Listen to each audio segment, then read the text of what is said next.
30 ইঞ্চির যে টাকা নেবে 30 ইঞ্চির ওই টাকায় নেবে, তাহলে আমরা 30 ইঞ্চি নিয়ে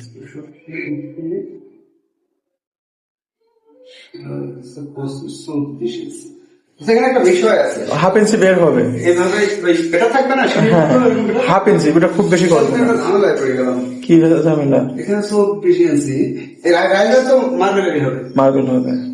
তাহলে 24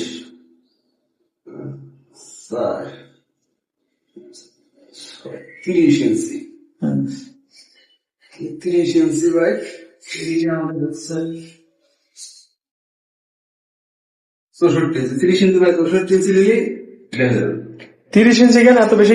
ওই রাইডার সঙ্গে এই রাইডার এক্সট্রা আনতে গেলে ঝামেলা, বুঝছেন? কাটে একবারে নিয়ে আসবো। হ্যাঁ, একবারে কাটে দিয়ে মানে 30 ইঞ্চি নিয়ে আসলে আমাদের 4 ইঞ্চি 5 ইঞ্চি যা লাগে, কারণ মার্বেল 28 ইঞ্চিরও টাকা নেবে আপনার, 30 ইঞ্চিরও দেয় 24 ইঞ্চির 30 ইঞ্চির যে টাকা নেবে 30 ইঞ্চির ওই টাকায় নেবে, তাহলে আমরা 30 ইঞ্চি নিয়ে আসবো, আমাদের 1 ইঞ্চি হাতে থাক, ইচ্ছা মতো কাটে ইয়ে করতে পারবো না। মানে অন্য 30 আর 30 এর দাম একই নেবে তাই বলে না, 24 25 এর দামও যা নেবে 30 এর দামও তাই নেবে। তাই? হ্যাঁ।